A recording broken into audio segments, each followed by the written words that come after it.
जैसे मैंने आपको बताया कि हाँ, सनातन भारत के अंदर प्राचीन काल से ही जमीन के ऊपर जो आधिपत्य था खेती करने का, वो किसान के पास था। भले ही वो केंद्रीय तौर पर केंद्रीय सरकार की जमीन मानी जाती थी, सारी जमीन सरकार की मानी जाती थी, लेकिन उस पर कृषि कार्य करने का अधिकार कृषकों को था। लेकिन मेडिवल पीरियड और मॉडर्न पीरियड में हम जब बढ़ते हैं तो feudalism, some sort of feudalism हमें दिखाई देता है, बढ़ता हुआ दिखाई देता है, और वहां पर जमीन पर जो अधिकार है वो जमींदारों और जागीरदारों का होता चला जा रहा है। मॉडर्न पीरियड में तो ये कुछ ज्यादा ही हुआ, यानी कृषकों के हाथ से जमीन छिनती जा रही है, धीरे धीरे छिनती जा रही है, और जमींदार और जागीरदारों के हाथ में जा रही है। हेवी रेवेन्यू टैक्सेस हमें दिखाई दे रहे हैं, इसके पीछे जो असंतोष का कारण था, यानी जो राजस्व का भाग है वो कहीं ज्यादा लिया जा रहा है मेडिवल पीरियड में भी और मॉडर्न पीरियड में अंग्रेजों के द्वारा। क्रियोलिटी इन रिसीविंग टैक्सेस, जो राजस्व वसूल किया जा रहा है किसानों से, विभिन्न प्रकार के जो राजस्व वसूल किए जाते थे, कर वसूल किए जाते थे, उसमें उनका काफी शोषण होता था और क्रियोलिटी की जाती थी उनके साथ, उनसे जबरदस्ती टैक्स वसूल किया जाता था। ये एक बहुत बड़ा कारण था। Encroachment of land of farmers bye जमींदार एंड साहूकार, तो एक अलग तरीके से जमींदारों और साहूकारों के द्वारा किसानों की जमीनों पर अधिकार किया जाने लगा था। और ये जो अलग तरीके से जो मैंने बात की है उसमें छल भी था, धोखा भी था, ट्रीचरी थी। इसके माध्यम से किसान चूंकि भोले किसान हुआ करते थे या भोले किसान होते हैं, तो उनको बेवकूफ बनाकर कागजों पर उनके दस्तखत लेकर इनकी जमीनों के ऊपर अधिकार किया जाने लगा। Exploitation and treachery of poor farmers by jagirdar and money lenders, इनको पैसे देकर, पैसे उधार देकर साहूकार क्या करते थे कि इनकी जमीन के कागजात अपने पास रख लिया करते थे और उनका शोषण किया करते थे।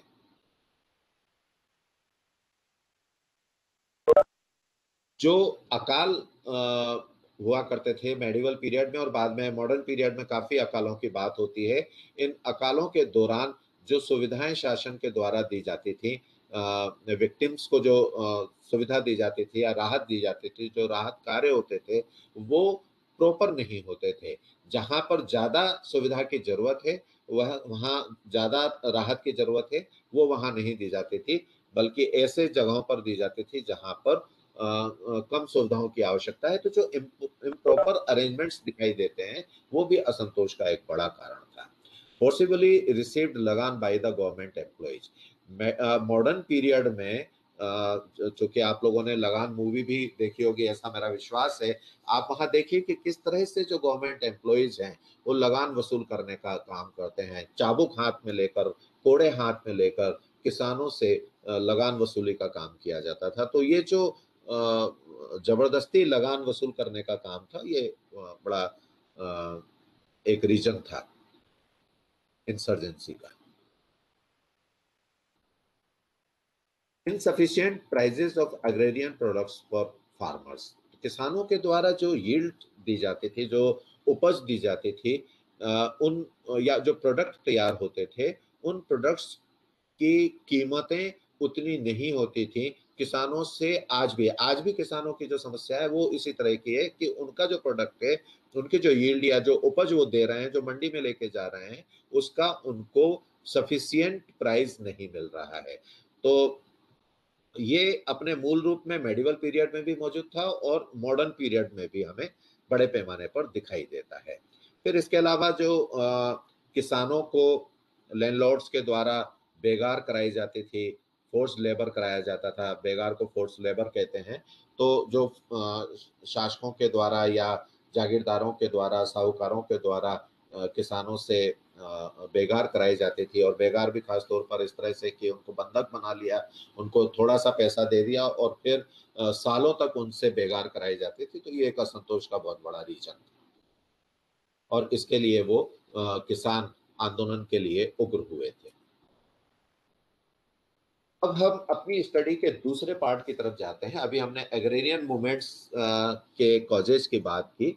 अब हम बात करते हैं कि जो हमने स्टडी में दूसरा पार्ट रखा है कि रिलीजियस एक्ट्स की क्या भूमिका थी, उनका रोल क्या था। तो हमें ये जानना बहुत जरूरी है कि हमारे यहाँ रिलीजियस सेक्ट्स कौन-कौन से थे? तो अगर हम बात करें हमारे देश में जो रिलीजन है, हम सभी जानते हैं कि हिंदू भी हैं, मुस्लिम भी हैं, सिख भी हैं, ईसाई भी हैं, जैन हैं, बुद्धिस्ट हैं। तो ये सारे रिलीजन जो बड़े पैमाने पर हमारे यहाँ बड़े-बड़े क्षेत्रों में व्याप्त हैं, इन रिलीजन्स के सब सेक्ट्स हुआ करते हैं। हिंदू धर्म में बहुत सारे सेक्ट्स हमें मिलते हैं। अ, जैन धर्म में सेक्ट्स मिलते हैं, इस्लाम धर्म में सेक्ट्स मिलते हैं। तो इन सेक्ट्स को हम थोड़ा-सा ब्रीफ में देखते हैं। हिंदू रिलीजन के अंदर हमें रामानंदी संप्रदाय मिलता है, रामानुजी संप्रदाय मिलता है, वैष्णवी संप्रदाय मिलता है, शैव संप्रदाय, शाक्त संप्रदाय, वल्लभी संप्रदाय। ये जितने भी संप्रदाय हैं, ये मोस्टली मेडिवल पीरियड में स्थापित होते हुए हमें दिखाई दे रहे हैं। ये हिंदू रिलीजन से निकले हुए संप्रदाय हैं। मुस्लिम रिलीजन की बात करें तो यहाँ पर सुन्नी मिलेंगे आपको, शिया संप्रदाय के लोग मिलेंगे, बहावी, बोहरा मिलेंगे। सूफी सेक्ट्स एक थोड़ा अलग हटकर संप्रदाय हमें दिखाई देता है। और भी बहुत सारे संप्रदाय हैं जो इस्लाम धर्म के अंदर हमें दिखाई देते हैं। कुछ ऐसे संप्रदाय जो सिख धर्म से संबंधित संप्रदाय हैं, जैसे सतनामी है, चरणदासी है, खट्टा भाजा है, बाउल्स है, कबीर पंथ ये सोशियो रिलीजियस सेक्ट माना जाता है, हरिबोला है, पलटू दासी, अप्पन दासी, अपन पंथी सेक्ट है, स्वामी नारायण सेक्ट है, खालसा, तत्खालसा, केशधारी, सहेजधारी, निरंकारी, नामधारी, आनंद कीर्तनी जत्था। इसका मतलब ये है, आप देखिए कि उदासी, रैदासी, ये जितने भी सेक्ट्स हैं, इनमें कई कई सेक्ट्स ऐसे बिल्कुल साफ दिखाई दे रहे हैं कि पंजाब से इन सेक्ट्स का उद्गम हुआ है। पंजाब एक बहुत छोटी जगह आज हमें दिखाई देती है, लेकिन स्वतंत्रता से पहले पंजाब बड़ा इलाका था। उस पूरे इलाके में बहुत सारे सेक्ट्स हमें दिखाई दे रहे हैं। और मैंने आपको पहले यह भी बताया कि पंजाब इलाके में, खासतौर पर उत्तर पश्चिमी इलाके में किसानों के आंदोलन हमें बड़े पैमाने पर दिखाई दे रहे हैं। तो यहाँ सामाजिक धार्मिक संप्रदाय भी दिख रहे हैं और किसानों के आंदोलन भी दिख रहे हैं। ये एक दूसरे के साथ जुड़ी हुई बात है। फिर हम 19वीं-20वीं शताब्दी की तरफ जाते हैं तो हमें ब्रह्म समाज सेक्ट के रूप में दिखाई दे रहा है। राधा स्वामी सत्संग, देव समाज, आर्य समाज, प्रार्थना समाज, आप सभी इन सेक्ट्स के बारे में जान रहे हैं। Ramakrishna mission, theosophical society, Ahmadiyya, Deobandi और बहावी संप्रदाय की बात मैंने मुस्लिम उसमें भी की थी।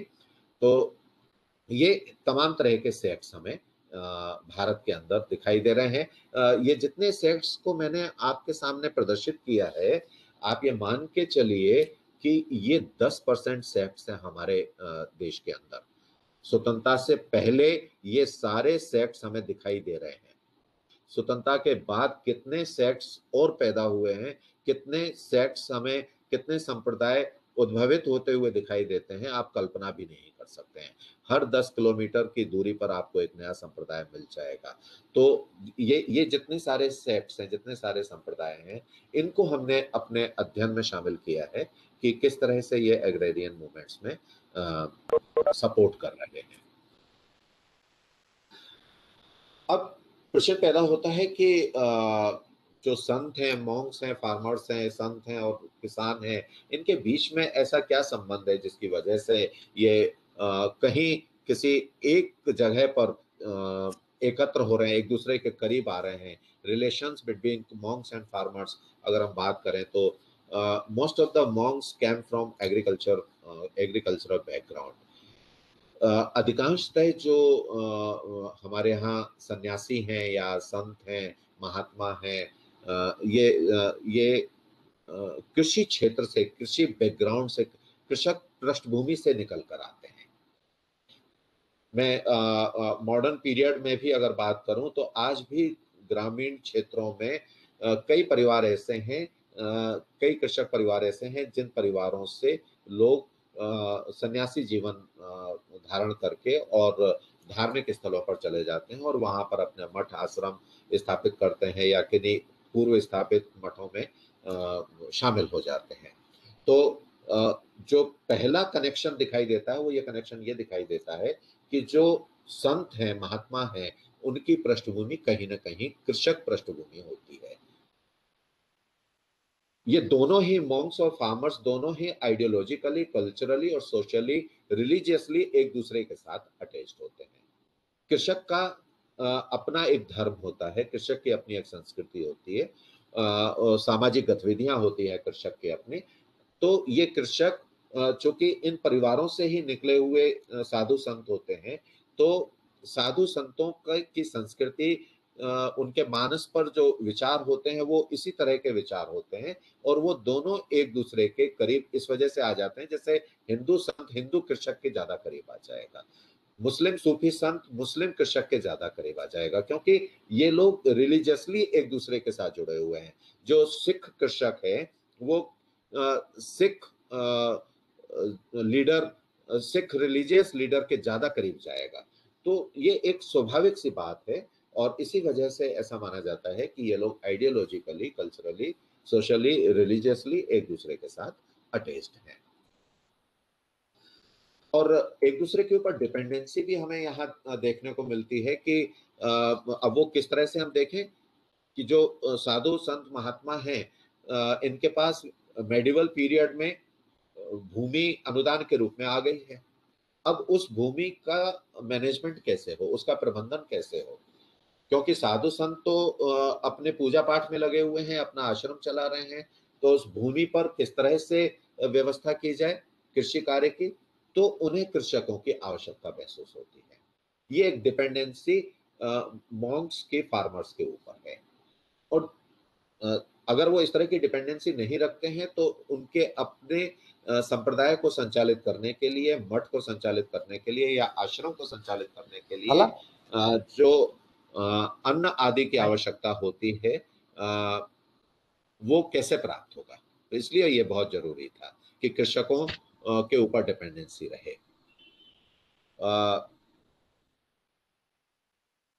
जबकि फार्मर्स को अगर हम देखें तो उनकी भी डिपेंडेंसी कहीं ना कहीं इन मॉन्क्स के प्रति, इन साधु संतों के प्रति हमें दिखाई देती है। और उसके पीछे रीजन क्या है? उसके पीछे रीजन ये है कि मैंने बताया आपको, कृषक का भी अपना धर्म है। तो चूंकि धार्मिक स्वभाव होने के कारण उसे भी अपने सामान्य जीवन में कई बार बहुत सारी जरूरतें होती हैं, सामाजिक धार्मिक तौर पर उसे धार्मिक मार्गदर्शन की आवश्यकता होती है, आध्यात्मिक मार्गदर्शन की आवश्यकता होती है, आध्यात्मिक प्रोत्साहन की आवश्यकता होती है, नैतिक उत्थापन की आवश्यकता होती है। तो ये चीजें उनको कहाँ से मिलेंगी? सांसारिक जीवन व्यतीत करने वाले लोगों से इन चीजों की प्राप्ति संभव नहीं है। इसलिए वो कहाँ ध्यान देंगे, या किस व्यक्ति के पास जाएंगे, या किस संप्रदाय के पास जाएंगे जो रिलीजियस होगा।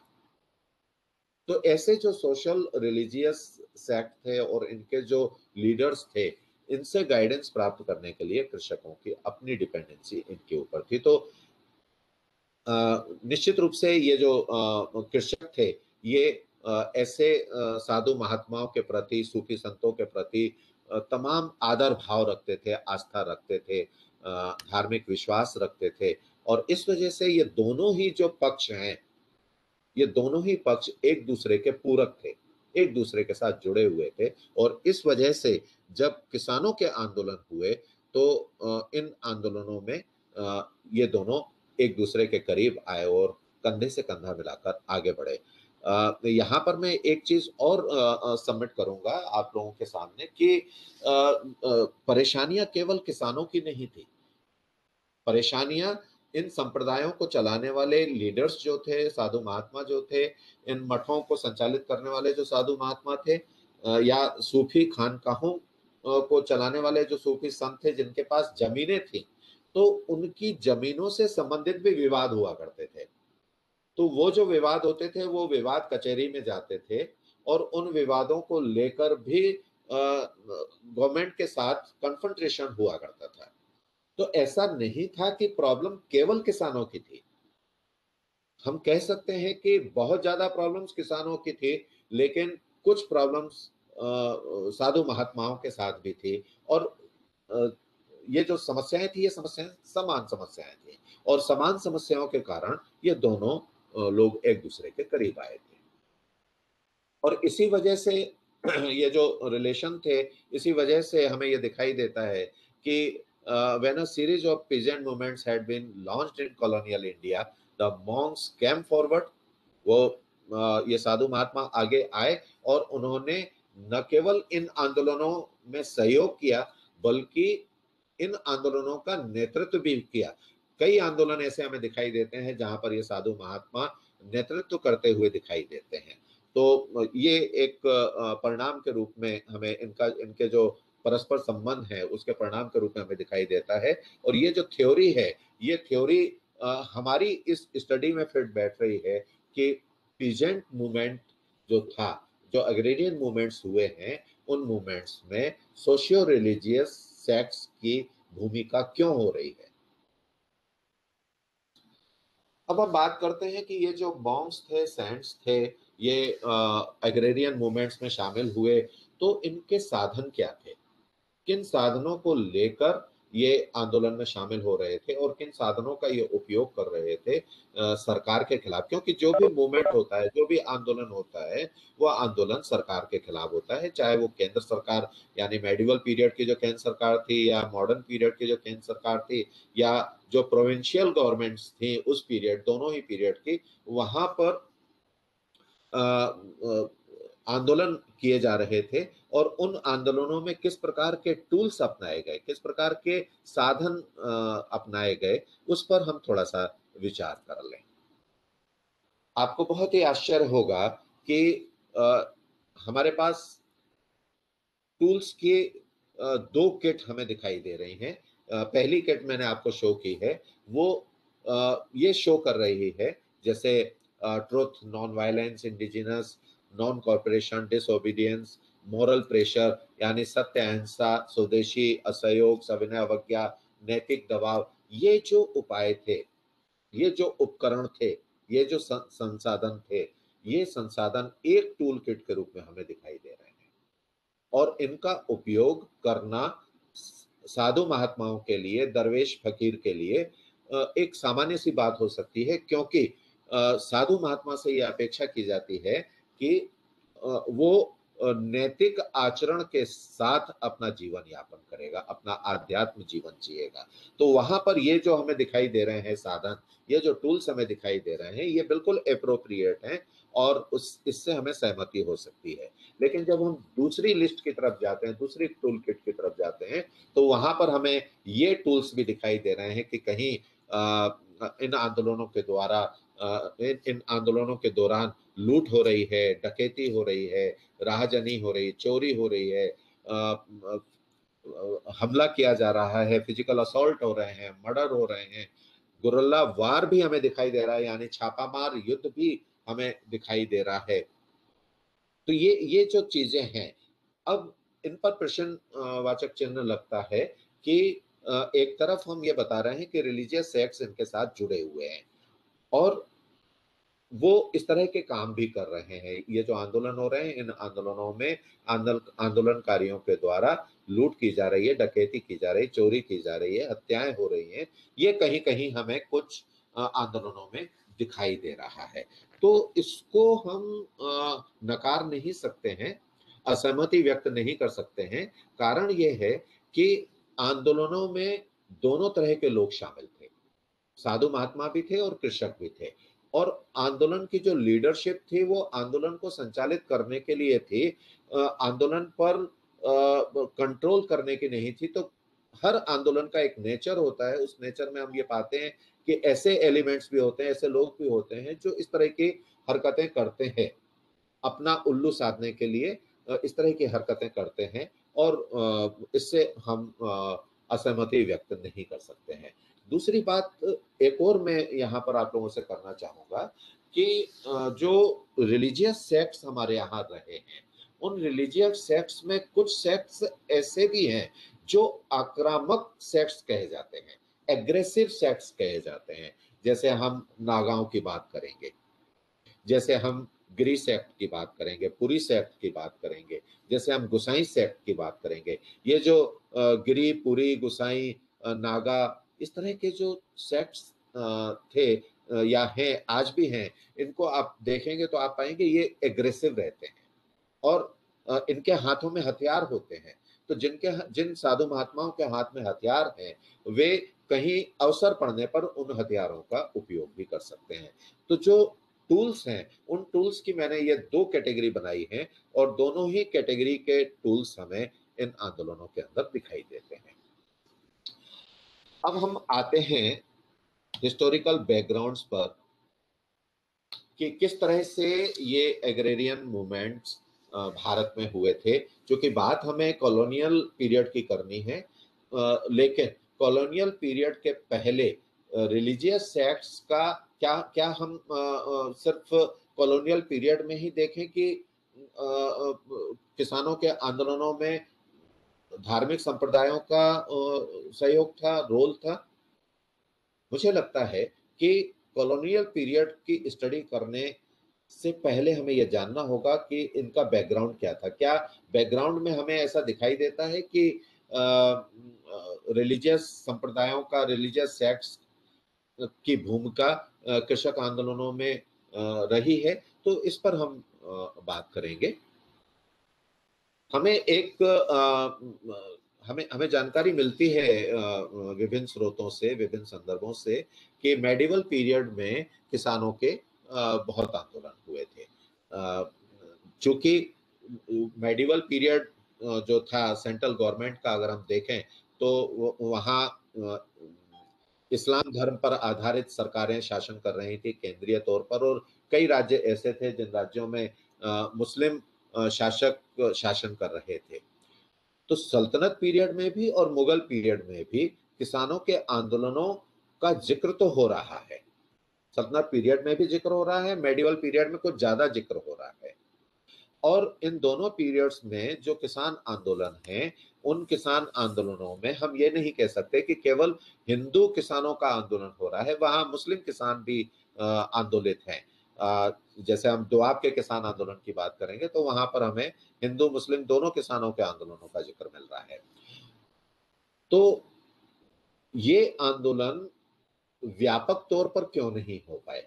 उसके पीछे एक बड़ा रीजन ये था कि इन आंदोलनों में सरकार के द्वारा बड़ी सख्ती से इन्हें कुचलने का प्रयास किया जाता था। इनके खिलाफ जो कार्रवाई होती थी बड़ी सख्ती से होती थी और इस वजह से आंदोलन प्रारंभ होते ही खत्म भी हो जाते थे।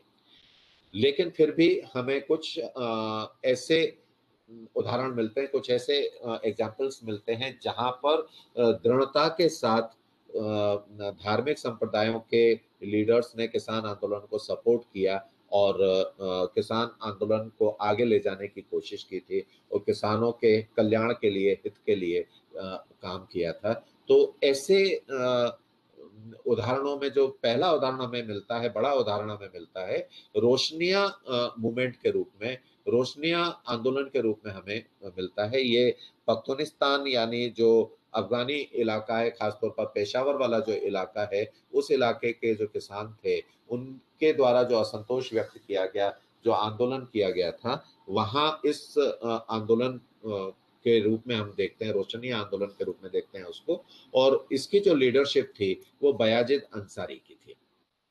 ये बयाजिद अंसारी सूफी थे, पीर थे। 1525 में पंजाब के जालंधर क्षेत्र में इनका जन्म हुआ था और लोग इनके धार्मिक प्रवृत्ति, सूफी प्रवृत्ति को लेकर इन्हें पीरे रोखन कहा करते थे, यानी रोशनी देने वाले, जीवन में रोशनी प्रदान करने वाले पीर ए रोकन, यानी रोशनी देने वाले पीर। और पीरे तारिक भी कहा जाता था उन्हें। लेकिन बड़ी हास्यास्पद सी बात है, बड़ी रोचक बात है कि पीरे तारिक इनको वो लोग कहते थे जो इनके विरोधी थे।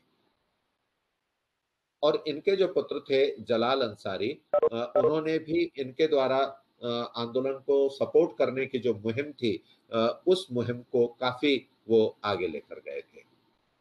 इस मूवमेंट का जो रोशनिया मूवमेंट था, रोशनिया आंदोलन था, इस आंदोलन का मंतव्य क्या था, मोटिव क्या था? ये कलेक्टिव कल्टीवेशन के आइडिया को, कलेक्टिव कल्टीवेशन के कंसेप्ट को लेकर आगे आए थे। The idea of collective farming were based on the belief that there is no just concept of landlord। यहाँ आप देखिए बहुत ही स्पष्ट धारणा थी इस आंदोलन के नेताओं की कि कहीं पर भी किसी लैंडलॉर्ड या ओनरशिप की बात नहीं है प्राइवेट प्रॉपर्टी के अंदर। और ये जो प्राइवेट प्रॉपर्टी यानी जो जमीन है, इस जमीन का एकमात्र स्वामी है और वो है गॉड, यानी ईश्वर, यानी अल्लाह। चूंकि ये सूफी संत से रिलेटेड मामला था, तो यहाँ पर हम अल्लाह की बात करेंगे, गॉड की बात करेंगे कि वो सारी जमीन का स्वामी गॉड को मान रहे थे। They believed that God created people as equals. The benefit of land should also be on impartial terms. इनका मानना था कि चूंकि ईश्वर ने, गॉड ने, अल्लाह ने इस प्रकृति को जन्म दिया है, समान रूप से लोगों को पैदा किया है, तो भूमि से प्राप्त होने वाले लाभ को भी बिना किसी पक्षपात के दिया जाना चाहिए।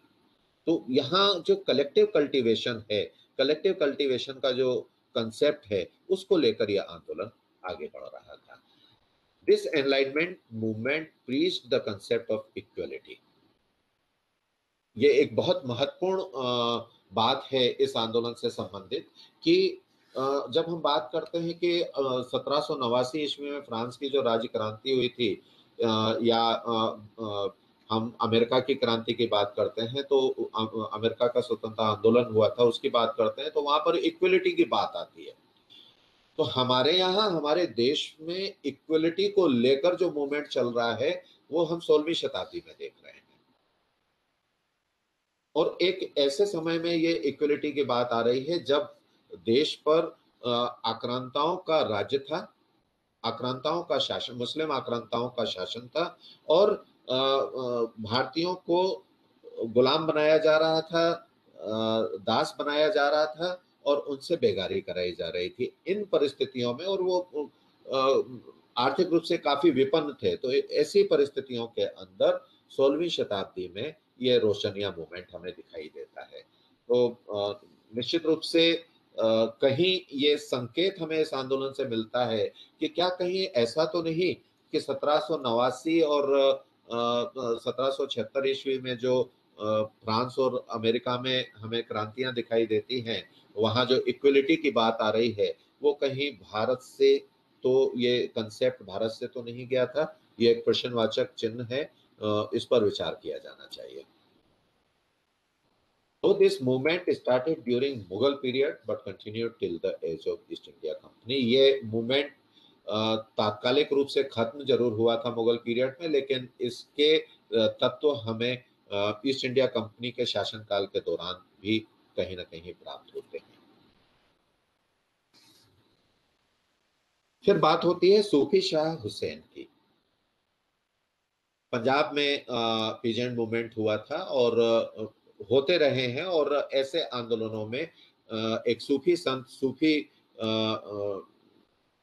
हजरत शाह हुसैन की बात की जाती है कि उनके द्वारा आंदोलन में सहयोग किया गया था।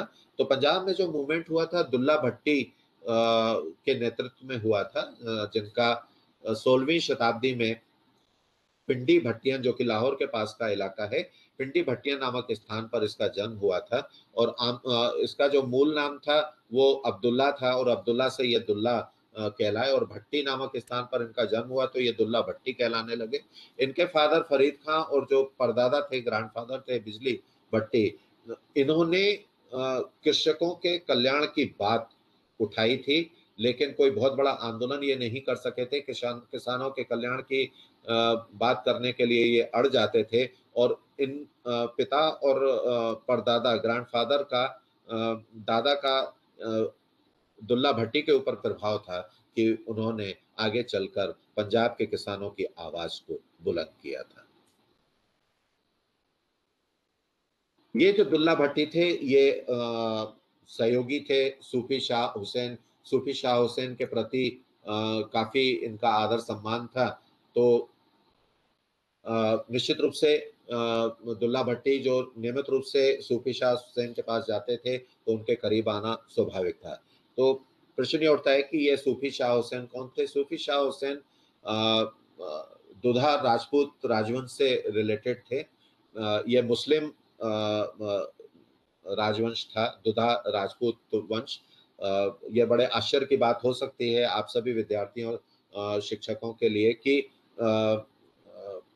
मुस्लिम लोग भी राजपूत शब्द का उपयोग कर रहे हैं। तो ये बिल्कुल सही है। राजपूताने के इतिहास को जब आप उठाएंगे या उत्तर पश्चिमी इलाके के इतिहास को जब आप उठाएंगे तो वहां पर आपको मुस्लिमों में राजपूतों के होने की बात आपको मिलेगी। इवन मुस्लिमों में ब्राह्मण्स के होने की बात आपको कश्मीर में मिलेगी। Shah Hussain has described the significant achievements of this movement. तो ये जो कंट्रीब्यूशन था शाह हुसैन का, वो कंट्रीब्यूशन हमें किस रूप में दिखाई देता है? शाह हुसैन इस बात के लिए जाने जाते हैं क्योंकि वो सूफी शायर थे, सूफी कवि थे। तो इन्होंने एक नई विधा अपनी चालू की थी जिसे काफी के नाम से जाना जाता है, जिसको अगर आप मूवी वगैरह देखते हैं तो वहां पर काफिया शब्द का जिक्र होता है। तो ये जो काफिया है काफी से रिलेटेड है और इस काफी को इजाद किया था शाह हुसैन ने। और शाह हुसैन ने जो शेर व शायरी की थी, जो कविताएं लिखी थी, जो पोएट्री लिखी थी, उन पोएट्री में उन्होंने पंजाब के इन कृषक आंदोलनों का और दुल्ला भट्टी का बड़ा जिक्र किया है। उनके द्वारा जो कहानियां लिखी गई उन कहानियों में भी दुल्ला भट्टी का जिक्र हो रहा है। तो इस तरह से सूफी शाह हुसैन को यह क्रेडिट जाता है कि उन्होंने पंजाब के कृषक आंदोलनों की बात अपनी शायरी के अंदर उठाई थी। इन आंदोलनों में जो जिक्र हो रहा है, इन आंदोलनों के बारे में जो जिक्र हो रहा है उसमें यह बताया जा रहा है कि अकबर के शासनकाल के दौरान किसानों के द्वारा राजस्व देने से इनकार कर दिया गया था। और इस इनकार की वजह से जो शासक थे या जो जागीरदार थे, इन जागीरदारों के द्वारा किसानों के ऊपर बड़ा अत्याचार किया गया था और राजस्व वसूली में उनके साथ हिंसक झड़पें भी की गई थी। यह उल्लेख मिलता है कि मुगल बादशाह अकबर ने अपने प्रांतपतियों को टैक्स कलेक्ट करने के लिए निर्देश दिए थे और उनसे फोर्सली टैक्स कलेक्ट करने के निर्देश दिए गए थे। तो निश्चित रूप से आंदोलन के दौरान हिंसा का जिक्र हमें यहाँ मिल रहा है। जैसा कि स्पष्ट है कि अगर आपके साथ जोर जबरदस्ती होगी तो आंदोलनकारियों के द्वारा झड़प भी की जाएगी और यहाँ पर हमें एग्रेसिव रिवोल्ट्स के साक्ष्य प्राप्त हो रहे हैं। और जो किसान हैं वो शासन के कारिंदों के साथ या स्थानीय जो गवर्नर हैं उनके साथ संघर्ष करते हुए दिखाई दे रहे हैं। The result was a series of scuffles and clashes between the Mughal army and peasants throughout the province, leading to numerous cases of injury as well as, यानी जो जिक्र मैं कर रहा हूँ वो साफ तौर पर उस समय हमें दिखाई देता है। Dullah Bhatti and Shah Hussain took over the mantle of leadership and stood against Akbar for 10 years. 10 साल तक अकबर के खिलाफ दुल्ला भट्टी और शाह हुसैन खड़े रहे और अकबर ने इन दोनों के खिलाफ एक्शन लेने के आदेश जारी किए थे। मेडिवल पीरियड के अंत में हमें एक और एग्जाम्पल मिल रहा है मैदेवी मूवमेंट के रूप में, जो कि सिंध मुल्तान प्रांत में आजकल यह सिंध मुल्तान प्रांत पाकिस्तान क्षेत्र में आता है, पाकिस्तान देश में आता है। तो यहाँ पर सोहरावर्दी सेक्ट्स का प्रभाव बहुत ज़्यादा था और यहाँ इस इलाके में जो किसानों के आंदोलन हुए थे उसे मैदेवी आंदोलन के रूप में जाना जाता है और इनकी लीडरशिप थी मीर सैयद मोहम्मद जोधपुरी के हाथ में, जिनका सिंध के थट्टा नामक इलाके में 1453 में जन्म हुआ था। और इनके द्वारा जो सेक्ट चलाया जा रहा था उस सेक्ट का नाम था डेरा और सूफी प्रभाव होने के कारण ये व्यापक रूप से सोहरावर्दी संप्रदाय के नाम से जाने जाते थे। तो ये जो डेरे हैं, ये डेरे आपको सिंध मुल्तान इलाके में बहुत क्षेत्रों में आपको मिल जाएंगे। मैदेवी मूवमेंट का सिद्धांत क्या था, क्या चाहते थे मैदेवी मूवमेंट के माध्यम से किसान, या मीर सैयद मोहम्मद जोधपुरी का विचार क्या था इस संबंध में? तो वो एक्चुअल में collective livelihood and joint farming की बात कर रहे हैं। जैसा हमने पीछे देखा था कलेक्टिव कल्टीवेशन वाली इक्वलिटी की बात वहां पर हो रही थी, यहाँ पर भी मैदेवी मूवमेंट में कहीं ना कहीं ये शो हो रहा है, संकेत मिल रहा है कि ये लोग collective livelihood and joint farming की बात कर रहे हैं, साझा कृषि की बात कर रहे हैं। यानी जमीन किसी के पास ज्यादा या किसी के पास कम नहीं होना चाहिए। जब जमीन है उस जमीन पर साझे तौर पर कृषि कार्य होना चाहिए और सबका जीवन समान स्तर का होना चाहिए। यहाँ कहीं हमें ऐसा संकेत मिलता है कि जो जो सोवियत यूनियन या हम ये कहें कि जो वामपंथी विचारधारा के कहीं करीब ये हल्का सा संकेत हमें दे रहा है। क्या स्थिति थी उसको देखना बहुत जरूरी है सिंध इलाके में। The land in Sindh was divided into 4 administrative categories. वहाँ 4 तरह के प्रशासनिक तौर पर भूमियां थी, जैसे खालसा, जागीरात, इनामी और जमींदारी। जो खालसा थी वो सीधे सीधे केंद्र से संबंधित थी। केंद्र सरकार, यानी केंद्र सरकार से यहाँ मतलब सिंध का जो प्रोविंशियल लीडर या प्रोविंशियल रूलर था, उसकी जमीन खालसा कहलाती थी। जो लैंडलॉर्ड थे वो जागीरात कहलाते, उनकी जो जमीन थी वो जागीरात कहलाती थी। कुछ भूमि ऐसी थी जो अनुदान के रूप में दी जाती थी, ग्रांट के रूप में दी जाती थी, वो इनामी जमीन कहलाती थी। और जो जमींदारी थी वो किसानों की जमीन कहलाती थी। तो इस तरह से ये 4 तरह की कैटेगरीज हमें मिलती हैं सिंध प्रांत में।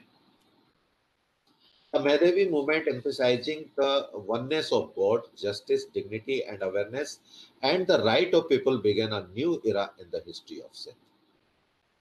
इस मूवमेंट को जब हम देखते हैं, इसका अध्ययन करते हैं, तो हमें मालूम होता है, जानकारी मिलती है कि इस मूवमेंट के जो कर्ता धर्ता थे वो एकेश्वरवाद पर जोर दे रहे थे, समान न्याय की बात कर रहे थे, समान रूप से जागरूकता की बात कर रहे थे। और उन्होंने जिस तरह से कृषकों के अधिकारों की बात की है, वो हम अध्ययन के दौरान हम सिंध की बात कर रहे हैं तो सिंध के लिए, लेकिन व्यक्तिगत रूप से मेरा मानना है कि इस देश के लिए इस तरह की बात करना एक नया विचार हो सकता है। इसी आंदोलन के पीरियड के दौरान एक दूसरा फेज हमें दिखाई देता है, जब सूफी हजरत शाह इनायत हमें इस आंदोलन में प्रविष्ट होते हुए दिखाई देते हैं। In the 17th century, that Sufi Hazrat Shah Inayat virtually single-handedly attempted to transfer feudal society into an agrarian, egalitarian society where the collective well-being of all was become a reality. सूफी हजरत शाह इनायत को ठीक उसी प्रकार से credit दिया जाता है कि उन्होंने अपने प्रयासों से कृषकों के बीच समानता का भाव पैदा करने का प्रयास किया था। और जो एक फ्यूडल सोसाइटी उनके क्षेत्र में एक जो फ्यूडल लोग वहां मौजूद थे, उन फ्यूडल लोगों के ऊपर धार्मिक तौर पर, आध्यात्मिक तौर पर प्रेशर बनाने का काम सूफी हजरत शाह इनायत ने किया था। और उनके इन प्रयासों से वहां के कृषकों को बड़ी राहत प्राप्त हुई थी और सामंतीय तत्वों से वो बच सके थे। तो इस तरह का जो एक क्रांतिकारी प्रभाव हमें दिखाई देता है, वो मैदवी मूवमेंट के माध्यम से दिखाई देता है।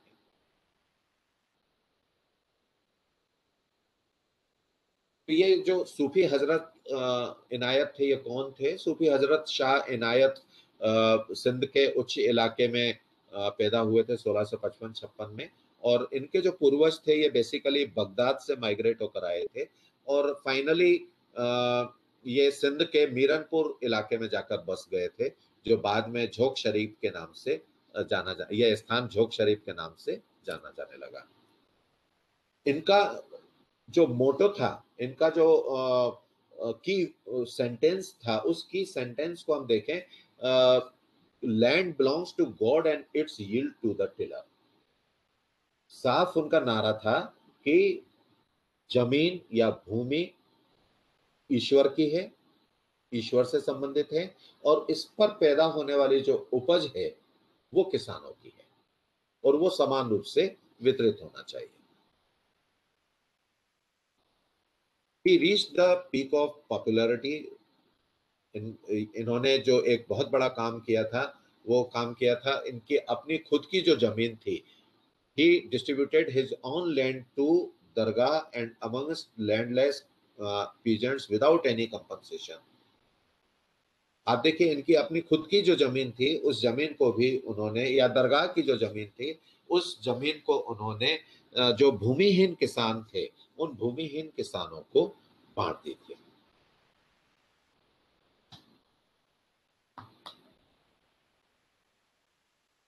जो आंदोलन हुआ था, उस आंदोलन में एक बहुत महत्वपूर्ण बात यह है कि झोंक शरीफ नामक इलाके को कैप्चर कर लिया गया था 6 महीने के लिए, और अल्टीमेटली सूफी शाह इनायत को सरेंडर करना पड़ा, उन्हें गिरफ्तार किया गया और बाद में उन्हें मौत के घाट उतार दिया गया 1718 ईस्वी में। लेकिन काफी रोचक बात यह है कि जिस समय उनका गला रहता जा रहा था, उस समय उन्होंने उन्हें दंड देने वाले दंडाधिकारी को भी उन्होंने आशीर्वाद दिया था कि वो उनका जीवन सुखी रहे।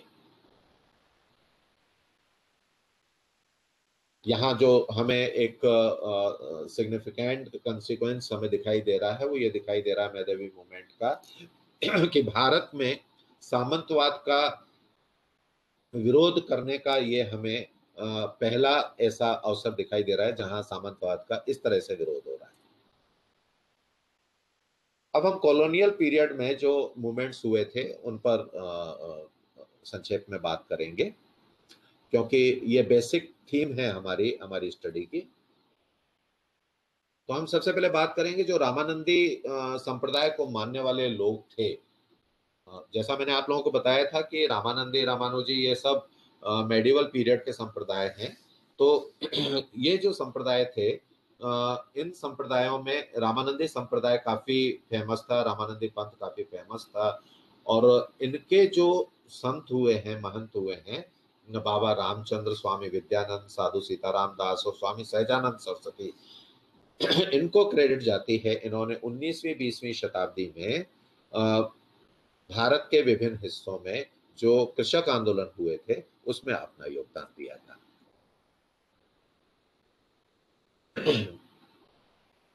बाबा रामचंद्र दास, बड़ी प्रसन्नता की बात है मुझे यहाँ पर आप लोगों को अवगत कराने में कि मूल रूप से वो महाराष्ट्र के रहने वाले थे। 1875 में इनका जन्म हुआ था, लेकिन धार्मिक प्रवृत्ति के कारण ये 1909 में फैजाबाद, यहाँ गलत प्रिंट हो रहा है, फैजाबाद है ये, फैजाबाद में आ गए थे, और फैजाबाद से ये माइग्रेट होकर नॉर्थ प्रोविंस के ही प्रतापगढ़ नामक इलाके में जाकर सेटल हो गए थे। फाइनली वो वहां सेटल हो गए थे, और वहां से उन्होंने किसानों के कल्याण के लिए आवाज उठाना शुरू की, और यूनाइटेड प्रोविंस के अंदर किसान सभा को स्थापित करने का श्रेय बाबा रामचंद्र दास को जाता है, और उन्होंने यहाँ पर किसान सभा आंदोलन को प्रारंभ किया था। इस आंदोलन के फलस्वरूप बाबा रामचंद्र दास और उनके 32 सहयोगियों को 1920 में गिरफ्तार कर लिया गया था, और वो जो गिरफ्तारी हुई थी वो चोरी के आरोप में गिरफ्तारी हुई थी, और ये आज तक तय नहीं हो पाया है कि क्या वस्तुतः ये जो गिरफ्तारी थी सही कॉज को लेकर थी।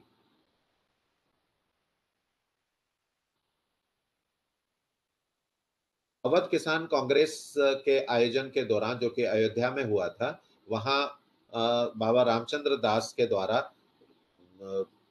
जो शासन की एक प्रचलित परंपरा थी, नजराना, बेगार आदि, या जो बेगार करवाते थे, इसका विरोध उन्होंने खुलकर किया था, और इसके लिए उन्होंने असहयोग आंदोलन के असहयोग के उपाय को अपनाया था और स्वदेशी के उपाय को अपनाया था। अब हम बात करते हैं स्वामी विद्यानंद की। स्वामी विद्यानंद बेसिकली बिहार को बिलोंग करते थे और रामानंदी संप्रदाय से संबंधित थे। और इन्होंने दरभंगा राज्य में जो कृषक आंदोलन हुआ था उसमें नेतृत्व किया था 1919-20 में। ये स्वामी विद्यानंद महात्मा गांधी से बहुत अधिक प्रभावित थे, क्योंकि हम सभी जानते हैं कि 1917 में महात्मा गांधी ने चंपारण आंदोलन जो बिहार में हुआ था उसमें सहयोग किया था। तो चंपारण मूवमेंट से प्रेरित होकर स्वामी विद्यानंद ने दरभंगा राज्य के विरुद्ध किसानों के द्वारा जो आंदोलन किया जा रहा था उसका नेतृत्व धारण किया। The peasants of North Bihar started an agitation against the Darbhanga Raj, जैसा कि मैंने आपको बताया, one of the largest and richest estate of India। जो दरभंगा राज था वो काफी बड़ा राज्य था और काफी धनवान राज्य भी माना जाता था। और इस राज्य में 12% की जिम्मेदारी दी गई थी परमानेंट सेटलमेंट के अंदर, यानी 12% का लगान वहां पर लिया जा रहा था। इस इलाके में मुजफ्फरपुर, सहरसा, पूर्णिया और नॉर्थ भागलपुर भी शामिल था। It was a movement of the lower strata of tenants. इसका जो महत्व है, इस आंदोलन का जो महत्व है, वो महत्व इस बात में है कि आंदोलन में सहयोग करने वाले जो किसान थे वो बहुत ही निचले दर्जे के किसान थे और ये शासन के द्वारा सताए हुए किसान थे।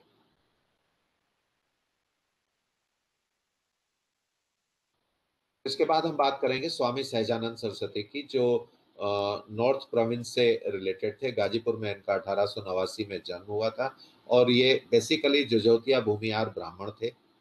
इन्हें दंडी सन्यासी के नाम से जाना जाता था, क्योंकि एक बड़ा डंडा इनके हाथ में होता था, इस वजह से दंडी सन्यासी कहलाते थे। और ये अपने दौर में अखिल भारतीय किसान सभा आंदोलन के बहुत बड़े नेता माने जाते हैं। धार्मिक संप्रदाय से संबंधित होने के बाद भी किसानों के हित में आवाज उठाने वाले एक ऐसे नेता जिन्होंने अखिल भारतीय किसान सभा की स्थापना की थी। 1936 ईस्वी में उन्होंने इस संस्था की स्थापना की थी और इस संस्था के माध्यम से वर्षों कई किसान आंदोलन इनके द्वारा आयोजित किए गए ताकि किसानों की दशा में सुधार हो सके।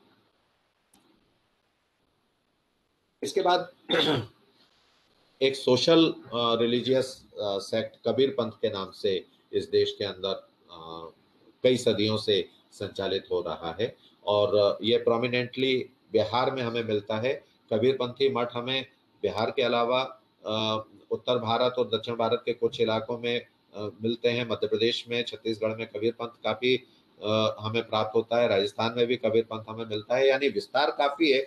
लेकिन प्रोमिनेंटली जहां डेंसिटी हम अगर देखेंगे कबीर पंथी मठों की, वो हमें बिहार में ज्यादा दिखाई देगी। तो बिहार में सिवान नामक जिला है। इस जिले में धनोती नामक स्थान पर कबीरपंथी मठ की स्थापना 17वीं शताब्दी में की गई थी और यह मठ काफी महत्वपूर्ण मठ है। जो कबीरपंथी विचारों पर कार्य करना चाहते हैं, रिसर्च वर्क करना चाहते हैं, जो शोधार्थी या जो शिक्षकगण, उनसे मेरी ये सलाह है कि वे इस इलाके में जरूर जाकर, इस मठ में जरूर जाकर अध्ययन करें ताकि कबीर पंथ से रिलेटेड जो विचारधारा है या कार्य है उस पर शोध कार्य हो सके। और क्योंकि यह जो मठ है, यह मठ इस देश का सबसे पुराना मठ माना जाता है। The mठ was later granted 100 acres land by the British Raj in the early 19th century। 19वीं शताब्दी के प्रारंभ में इस मठ को 100 एकड़ जमीन प्रदान की गई थी। ये शो करता है कि जो केंद्र सरकार हुआ करती थी वो विभिन्न धार्मिक सामाजिक संप्रदायों को जमीन दान में दिया करती थी। तो कबीरपंथी मठ को भी, धनोती के कबीरपंथी मठ को भी 100 एकड़ जमीन प्राप्त हुई थी। और इस वजह से ये काफी धनवान मठ माना जाता है भारत का। Kabir Panthis asserted their tenorial rights and lodged cases in the revenue court. इस कबीरपंथी मठ में जो लोग थे, इस मठ से संबंधित जो कृषक थे, उनमें काफी जागरूकता पैदा हो रही थी और वो उनका शोषण करने वाले लैंडलॉर्ड्स और शासन के खिलाफ कोर्ट में याचिकाएं दायर कर रहे थे। और ये जो उन्हें प्रेरणा प्राप्त हुई थी, भुट्टा दास जो इनके नेता थे, उनके माध्यम से उन्हें ये प्रेरणा प्राप्त हो रही थी, क्योंकि भुट्टा दास ने स्वयं अपने 4 एकड़ जमीन के केस में जमींदार के खिलाफ आवाज उठाई थी। जो आंदोलन बिहार में हो रहे थे, उस आंदोलनों में धनौती के अलावा उत्तरा, नरार, कचाहारी, सेलीबेली, ये इलाके थे। इन इलाकों में किसान आंदोलन हो रहे थे और इन किसान आंदोलनों में कबीरपंथी लोगों के द्वारा सहयोग प्रदान किया जा रहा था। In fact, Narar, the center of peasant movement that began in late 1920s, included Kabir Panthis amongst adherent protesting against the oppression of the Darbhanga Raj. जो नरार है, नरार में नरार नामक स्थान पर जो आंदोलन हुआ था 1920 ईस्वी में, वहां पर बड़े पैमाने पर कबीर पंथियों ने अपनी उपस्थिति दर्ज कराई थी। और नामधारी सिख संप्रदाय की अगर हम बात करें तो सिखों के जो सिख कृषकों के जो आंदोलन हुए हैं पंजाब में, उन आंदोलनों में नामधारी सिखों की बड़ी भूमिका रही है। और इसमें गुरु बाबा राम सिंह, बाबा सोहन सिंह भाकना, बाबा केसर सिंह, बाबा ज्वाला सिंह आदि महंतों की बात आती है, जिन्होंने इन आंदोलनों में अपना सहयोग प्रदान किया था। बाबा सोहन सिंह भकना बड़े प्रसिद्ध हुए हैं 1920th सेंचुरी में, और ये इस वजह से खासतौर पर काफी प्रसिद्ध हुए क्योंकि प्रारंभ में, अपने जीवन के प्रारंभ में, जो भारतीय राष्ट्रीय आंदोलन के अंदर गदर मूवमेंट की बात की जाती है, उसके ये एक सहयोगी थे। ये गदर मूवमेंट विदेशी धरती से चलाया गया था और उसमें बाबा सोहन सिंह का जिक्र मिलता है। After completing his life imprisonment for Lahore conspiracy case, जो गदर मूवमेंट में लाहौर कॉन्स्पिरेंसी केस किया गया था, उसमें सोहन सिंह को सजा हुई थी और उस सजा को पूरा करने के बाद बाबा सोहन सिंह ने किसानों की आवाज को उठाने के लिए रिजोल्यूशन लिया और वो जब तक जीवित रहे तब तक उन्होंने किसानों के हित में आवाज उठाई और आंदोलन किए। इन्होंने बाबा ज्वाला सिंह के साथ मिलकर अपनी जो 17 एकड़ जमीन थी, वो 17 एकड़ जमीन डोनेट कर दी थी। ये एक इस तरह की भावना थी, इस तरह की प्रवृत्ति थी या इस तरह का ट्रेंड था जो हमें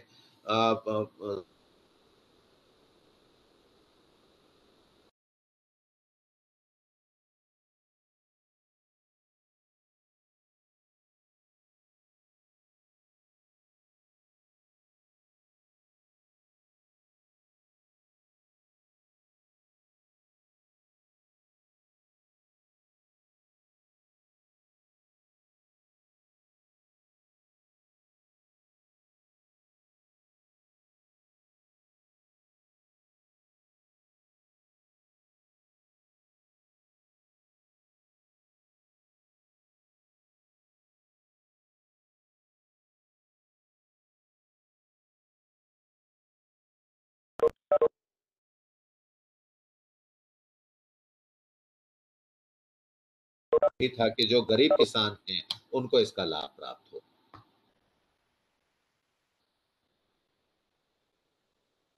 और इन्होंने अखिल भारतीय किसान सभा, जो कि सहजानंद सरस्वती के द्वारा स्थापित की गई थी, 1943 ईस्वी में प्रेसिडेंटशिप इनको बाबा सोहन सिंह को प्राप्त हुई थी। और अब हम आज के इस व्याख्यान के कंक्लूजन पर जब पहुंचते हैं तो पाते हैं कि जो आंदोलन भारत में विभिन्न स्थानों पर हुए थे, वहां पर धार्मिक सामाजिक संप्रदायों के नेता बड़े पैमाने पर इन आंदोलनों में शामिल हुए थे, इस वजह से कि कहीं उनकी सद्भावनाएं भावनाएं किसानों के दुखों से जुड़ी हुई थी और वो ऐसे शोषित किसानों को जमींदारों जागीरदारों लैंडलॉर्ड्स और जो रूलर्स थे उनके शिकंजे से बाहर निकालना चाहते थे। यह उनका एक मोटिव था। उन्होंने अपने उद्देश्य की पूर्ति के लिए जिन उपायों को अपनाया था उन उपायों में सात्विक उपाय बड़े पैमाने पर अपनाए गए थे, लेकिन कहीं कहीं पर हमें तामसिक उपाय भी दिखाई देते हैं, जैसा कि मैंने आपको जिक्र किया था। लूट और डकैती भी हो रही है। तो ये हम नहीं कह सकते हैं कि ये काम किसान आंदोलन में सम्मिलित किसानों के द्वारा किया गया या महंतों के द्वारा संतों के द्वारा किया गया, या फिर जो ऐसे एलिमेंट जिनका ऐसे आंदोलनों से कोई लेना देना नहीं।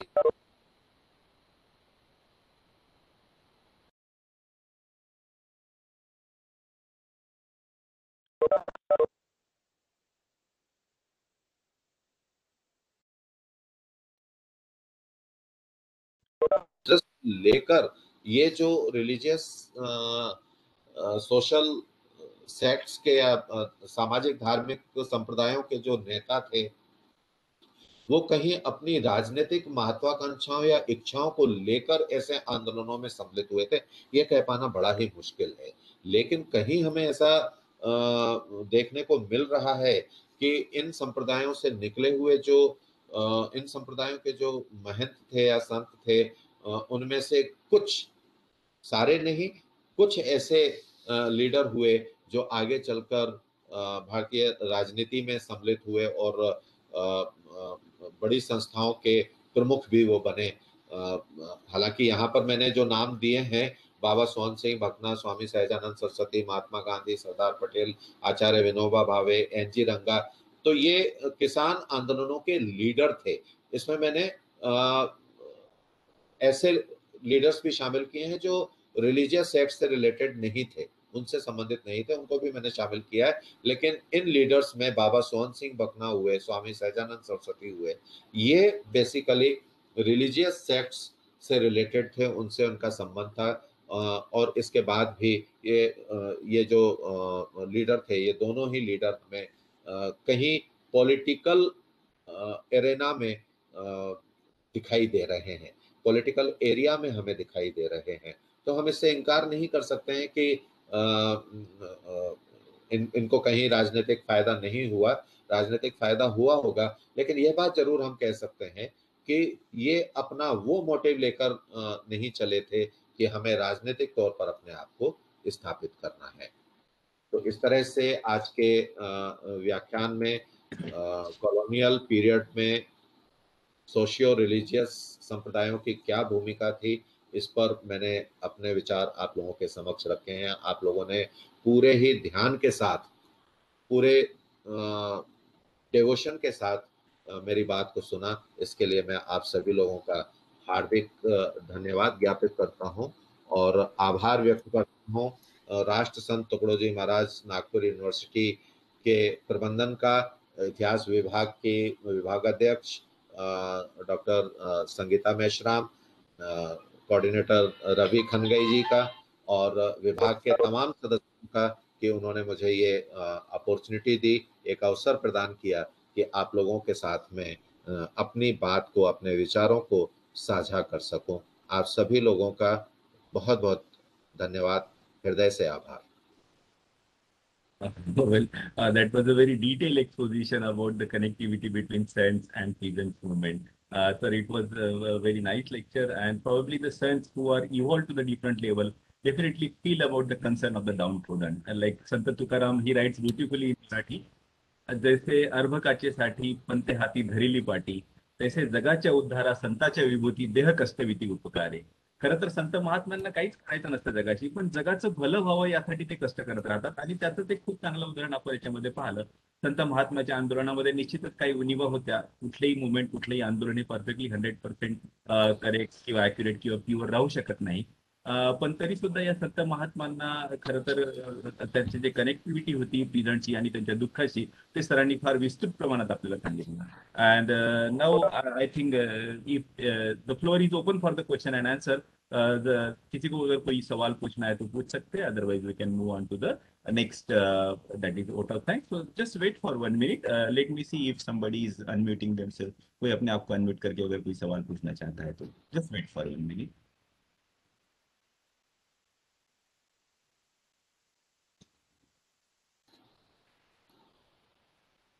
Probably there are no questions coming forward. I think I request one of the participants to please proceed with the vote of thanks to Professor Swarnakar.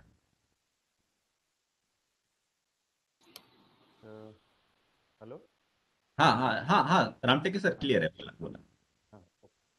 HRDC राष्ट्रसंत तुकडोजी महाराज नागपूर विद्यापीठ याद्वारे सुरू असलेल्या रिफ्रेशर कोर्स समन्वयक डॉक्टर रवी रामटेके सर आपण हिंदीमध्ये please बोलता का, म्हणजे सरांना पण समजेल.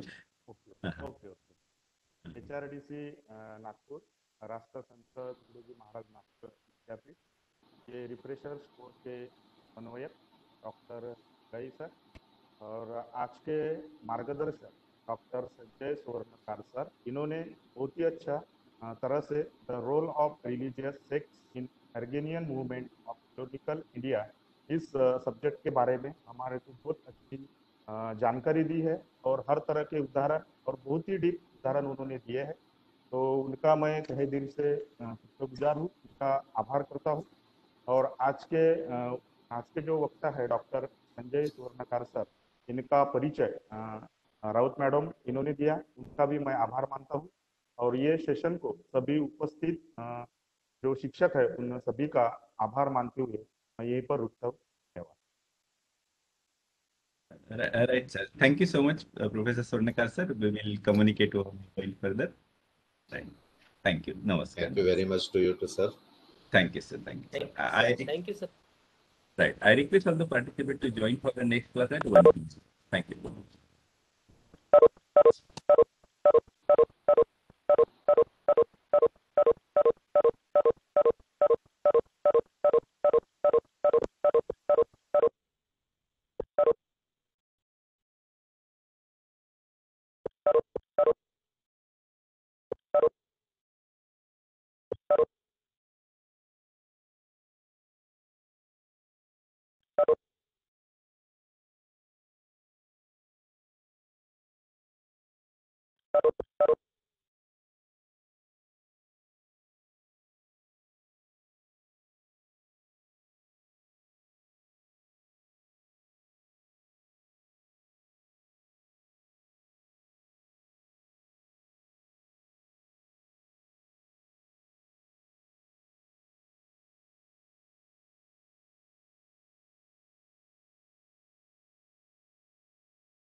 नमस्कार सर. हेलो, नमस्कार सर. नमस्कार नमस्कार. Your join in time. Just 1 or 2 minutes. आता लंच ब्रेक हो सुरू सर. आहे. हा बस विल स्टार्ट. सर आवाज येत आहे सर? हा सर. हा हा माझा बोरकर आवाज सर. हा कोण बोलताय? विश्वनाथ सर बोलताय का? हो मी बरोबर बोलतो. विश्वनाथ सर बोलताय? हो सर. हो हा हो आहे आवाज येतोय तुमचा. तुमचा व्हिडिओ ओके, सुरू ठीक आहे. करा. हो चालेल.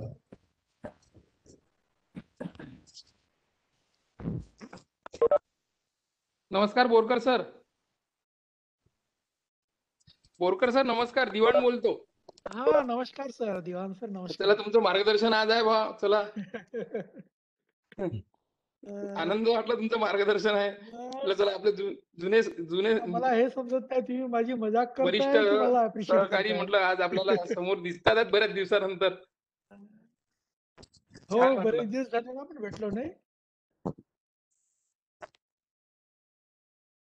हॅलो हा हॅलो. सर, कंगाई सर चालू करायचं?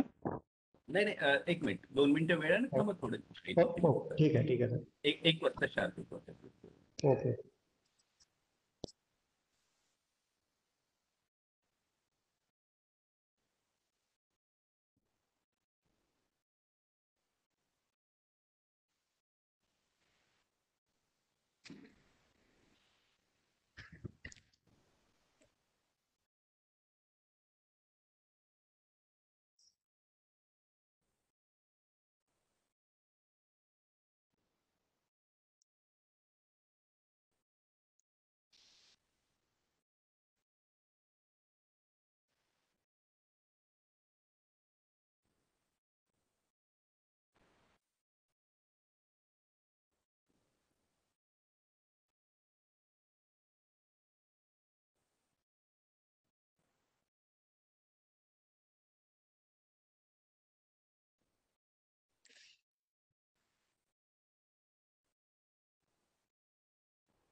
It's 1 o'clock and we can go ahead. Today we have with us Dr. Borkar sir as the second speaker of today's session. And I request one of the participants to please propose, introduce him. धन्यवाद sir. मी प्राध्यापक